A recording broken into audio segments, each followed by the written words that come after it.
Bismillahirrahmanirrahim. Assalamualaikum warahmatullahi wabarakatuh. Saudara-saudara, hari ini saya ngambil sebuah konten tentang cover buku ya. Sebuah buku tentu saja dilahirkan tidak serta-merta ya pada nanti. Jadi ada sebuah proses di mana sebuah buku itu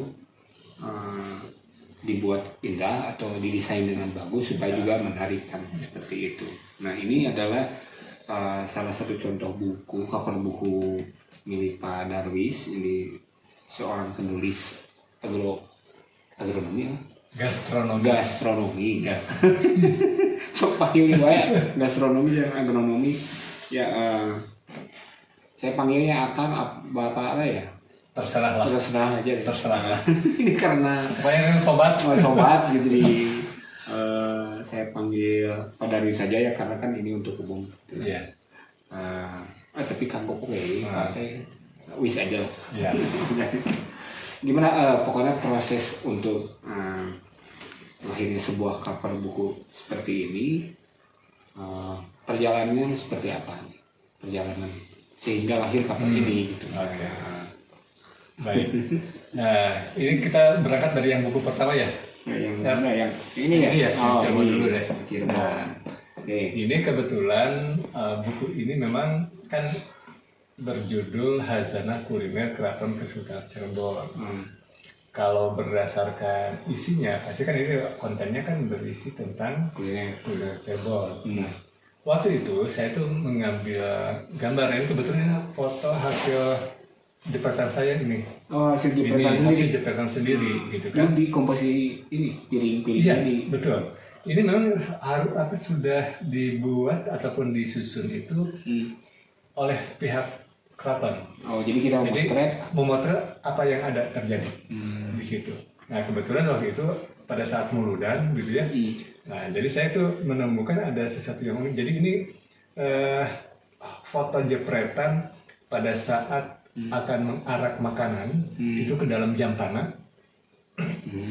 Nah, ini di dalam jampana nih yang saya bidik ini. Di dalam jampana. Dalam jampana. Jadi ketika sudah dimasukkan. Begitu ya. Nah, ini. Jadi nah, kebetulan ini piring-piring ini adalah piring-piring kuno. Ini piring kuno ya? Piring kuno. Piring Rasul lah gitu istilahnya, karena di sini ada tulisannya itu ada syahadat dan sebagainya lah gitu ya. Nah, piring Rasul. Nah, ini semuanya nuansanya warna biru gitu ya kebetulan. Nah, sehingga saya tertarik. Nah, mungkin ada orang bertanya, gitu kan, ada makanannya kok seperti kebanyakan kue, gitu kan, tidak menggambarkan makanan secara keseluruhan. Gitu kan? Kan di dalam buku ini sebetulnya bukan hanya makanan yang bersifat makanan yang manis-manis, tidak, tapi kan ini ada makanan utama gitu ya. Jadi seperti nasi, apakah sayurnya. Nah, ini kan seolah kok tidak mewakili gitu ya. Nah, saya justru membidik ini salah satu unsur uniknya.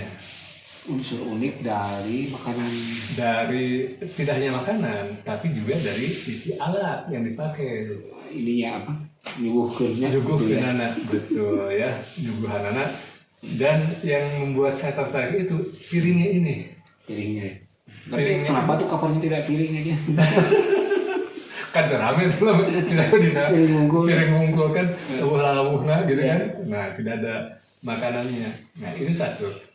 Yang kedua, ini ada unsur apa istilahnya akulturasi ya dengan hasil produk Cirebon itu. Ya. Atau secara keseluruhan ini ada percampuran. Kalau kita lihat nih makan-makanan yang saja ini ada makan yang memang orisinal dari daerah kita, ada juga yang sudah datang juga pengaruh dari Eropa. Misalkan ini makan makanan seperti kue kering. Ini kue kering.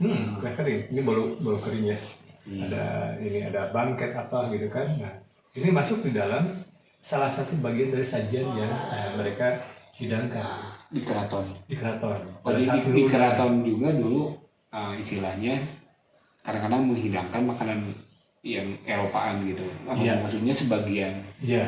Karena kan dilihat dari pergaulan Cirebon kala itu kan merupakan sebuah kesultanan ya, semacam pelabuhan lah gitu ya. Jadi dia mau tidak mau akan ada tamu gitu ya dari berbagai negara ataupun kerajaan baik dari Nusantara ataupun di luar Nusantara gitu kan, sehingga sampai ada istilahnya hubungan budaya dengan Cina gitu kan. Nah itu tambahkan. Nah ini salah satu di antaranya produk piring ini itu dihasilkan salah satunya dari Cina.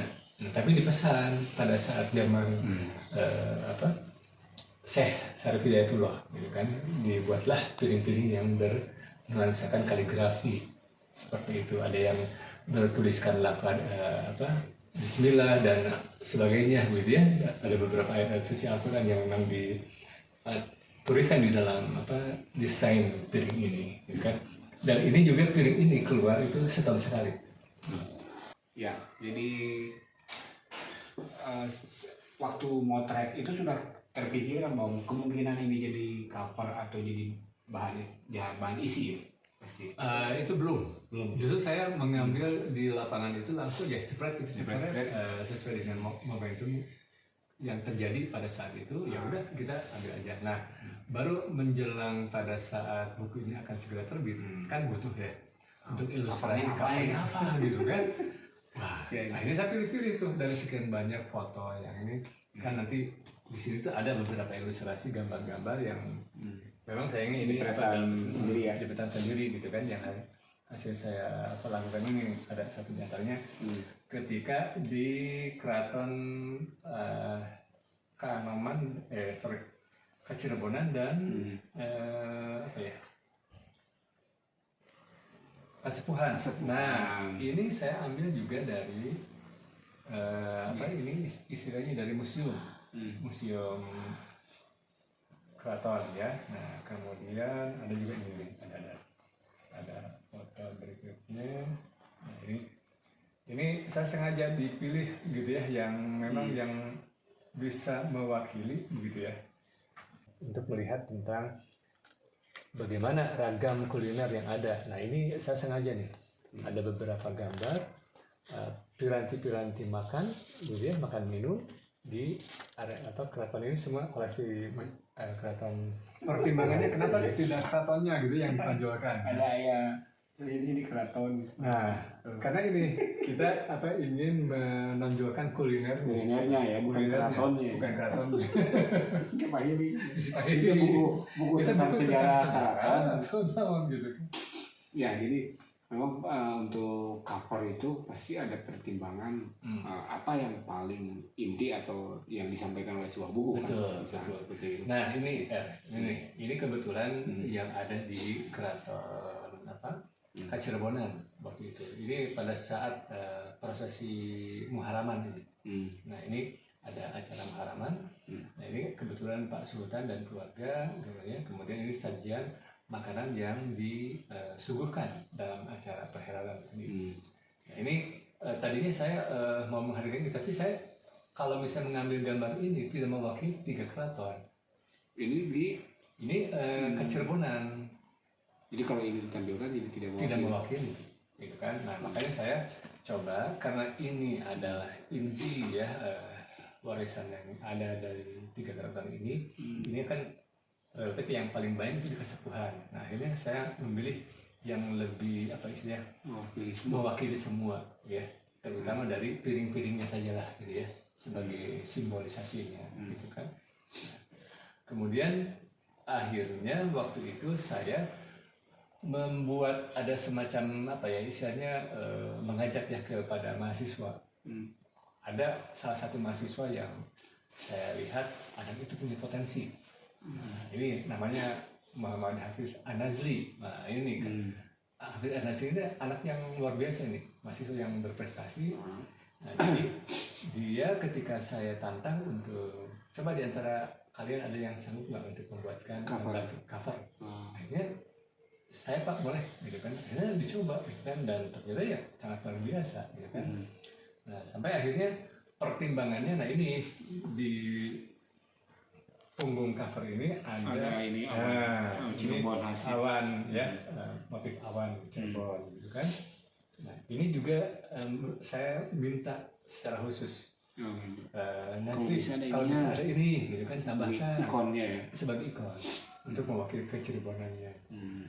Termasuk juga dengan jenis warna ini ya, warna kemasan. Iya, kemasan ini. Kenapa saya minta kemasan? Karena itu simbol dari sebuah keraton ya. Kerajaan. Kalau kerajaan kan identik dengan warna emas, kan. Jadi akhirnya saya coba masukkan, gitu kan. Nah, Nazli kemudian memberikan aksen di sini, ada sedikit apa yang di-shadingkan gitu ya, bagian sini ini juga di-shadingkan. Ini sengaja untuk membuat ada kontras, gitu kan. Nah, ini agak dikontraskan supaya si warna emas dan putih ini muncul, gitu kan. Kalau misalnya ini warnanya latarnya sama saja dengan ini tidak akan kelihatan. Jadi justru ini lebih memberikan warnanya itu keanggunannya itu terlihat kan dari sisi warna. Pilihan font juga sama nih kan. Ada ininya, ada filosofisnya. Ada. Nah ini pilihan font ini sengaja saya pilihkan. Saya berkali-kali dengan Nazli itu untuk berarti pokoknya harus menggambarkan bahwa si tulisan itu menggambarkan tentang kebesaran dari sebuah kerajaan ataupun kesultanan, gitu kan. Jadi ada si mana gitu huruf ya. pengaruh ya. Pengaruh gitu kan. Kenapa? Ini kan lebih klasik gitu ya. Tulisannya kan dengan tulisannya agak sedikit artistik gitu ya. Nah, kita pilihlah waktu itu ada beberapa ini 1, 2 gitu kan. Nah, ini kan yang agak lebih modern ya tulisannya. Nah, ini sama. Nah, yang ini 1, 2 ini mewakili. Jadi si warna ini kemudian font ini juga adalah simbol masa lalu, karena tulisan masa lalu kan lebih artistik, gitu kan. Tulis tangan gitu ya. Nah, tulis macam cetak gitu. Betul. Fontnya. Nah, jadi itu salah satu pertimbangan. Kemudian yang berikut, nah ini warna di cover belakang. Termasuk punggung ya, di punggung. Kayak saya kelihatan ini punggungnya juga diperhatikan. Sangat diperhatikan. Nah ini kebetulan ini yang mendesain juga dibantu juga oleh pihak Internet Publishing. Ini juga ini penerbitnya ya. Penerbitnya paling tidak mereka mengarahkan kayak menambahkan di bagian sini ya ininya. Nah ditambahkan juga logo itu biasa ya. Biasa lah gitu ya. Nah, pemilihan ini, warna ini, apa pertimbangannya? Nah, saya mencoba untuk menyelaraskan dengan warna piring, supaya ada keserasian, sambungan. Kalau misalnya ini ambil warnanya yang berbeda ya, tabrakan kan, agak kurang bagus gitu. Gitu. Jadi sebagai pengarang dulu memang dari sini istilahnya mengorderkan ya. Tapi kita juga punya keinginan bahwa ini supaya lebih mendekati isi gitu. Betul. Inti buku itu. Betul. Seperti tadi kan pertimbangan font, pertimbangan warna ya. Benar. Termasuk warna cover belakang jenis yang font. berhubungan dengan ini kan, jadi font juga. Benar.